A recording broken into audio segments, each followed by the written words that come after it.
Don, thanks very much. Kia ora tātou, tēnei ake mihi mō te kāwanatanga na hera, kia ora hu tātou katoa.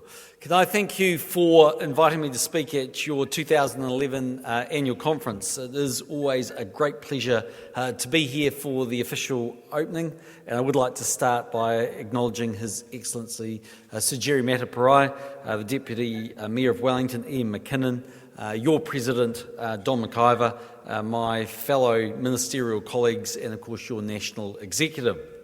I'd also like to thank everyone here today for the contribution you make to New Zealand.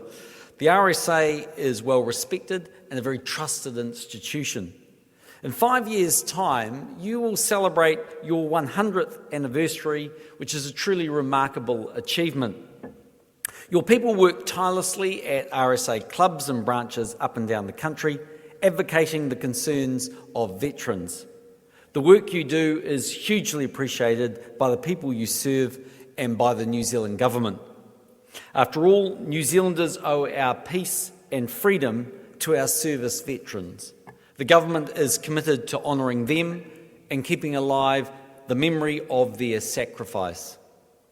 Today I'd like to start by talking about the members of the New Zealand Defence Force who are currently deployed overseas, not only working to defend New Zealand's interests, but also to make the world a better and more peaceful place.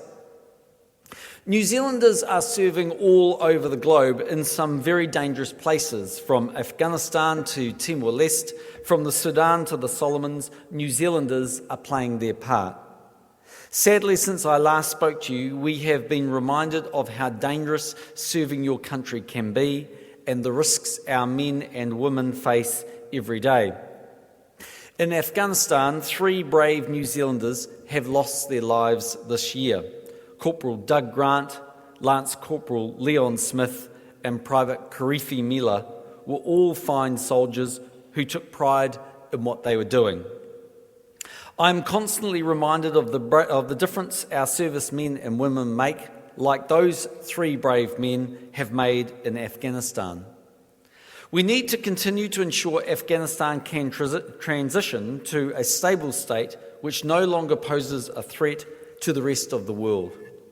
I'm also reminded this year of the sacrifices New Zealanders have made when I visited France for Anzac Day. In Likenoir, I laid a wreath to commemorate the 93 New Zealanders who died liberating the town from the Germans in 1918. New Zealand troops scaled the walls of this ancient town on ladders. Remarkably, in the fierce fighting to free the town, no civilians were killed. The appreciation that that town still shows New Zealand nearly a century later is testament to the difference New Zealanders in uniform have made and continue to make. Over the past few years, the government has been working with veterans to ensure they are taken care of and their place in our community is recognised. Under the excellent leadership of Veterans Affairs Minister Judith Collins, we have made good progress. Today I'd like to give you a couple of examples of that progress. Since National came into office, New Zealand's superannuation and veterans' pension payments have gone up by 19%. A married couple is receiving $166 more a fortnight, and someone living alone is receiving $84 more a fortnight. I'm proud to lead a government that has delivered this income boost for veterans and older New Zealanders. One of the other things National has done for veterans is establishing the New Zealand Defence Service Medal and providing $3.85 million to make that happen. I announced the medal at your annual conference last year, and we've awarded 13,000 so far.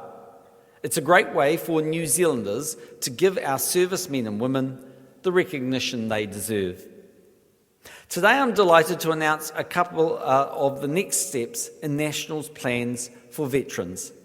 On Wednesday, Judith Collins will outline more of the details and launch National's Veterans Affairs policy. Over the next 4 years, there will be a number of events to commemorate the 70th anniversary of World War II. As Prime Minister, I strongly support the attendance of veterans at these commemorations. I believe we owe it to the people who served us 70 years ago. That's why today I'm announcing that if re-elected, National will fund World War II veterans to attend an overseas 70th anniversary official commemoration linked to their service. We're doing this because we want to honour the huge sacrifices made by those who served us. The government will pay for business class or Royal New Zealand Air Force flights, accommodation and meals and medical assistance. There will also be Defence Force staff on hand to help. There are a small number of veterans who want to take up this offer and who are fit enough to do so. National is also committed to supporting commemorations at home. Official New Zealand commemorations will be announced around anniversaries of key battles in each campaign. We will establish a new military commemorations coordination unit within the Defence Force to plan and coordinate such commemorations. The funding will be met within existing baselines and reprioritisation of funding as a result of changes to Defence Force operations. As well as the 70th anniversary of World War II, there are a number of other significant events coming up.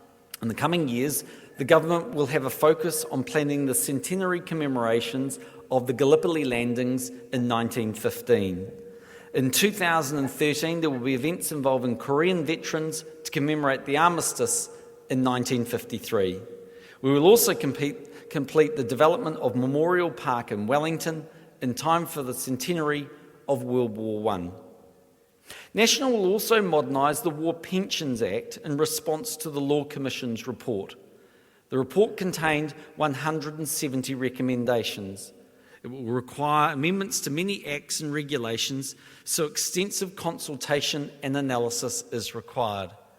National will make sure any changes meet the needs of today's veterans and the veterans of the future, because the work we as a government do for veterans is very much an ongoing role, as is the work of the RSA.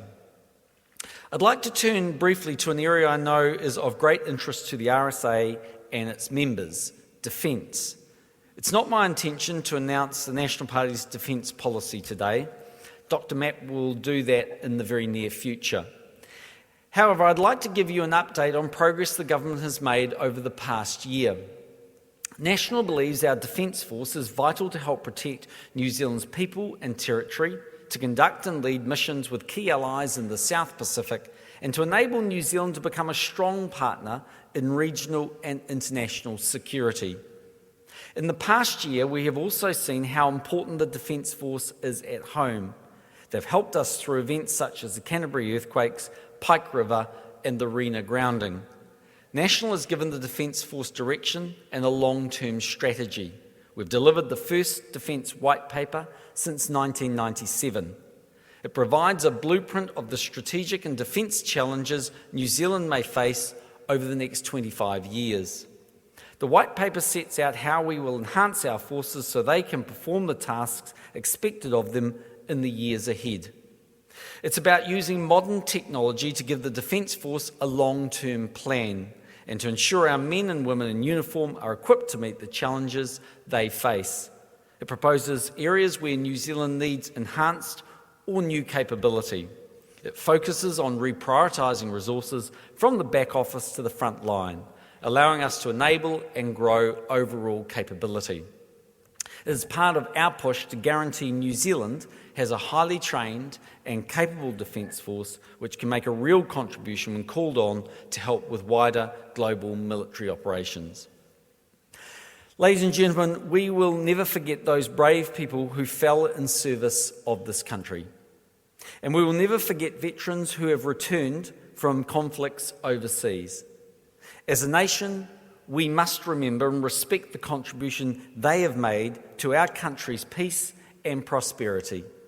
The staff and volunteers at the RSA do a fantastic job. Thank you for continuing to work constructively alongside the government.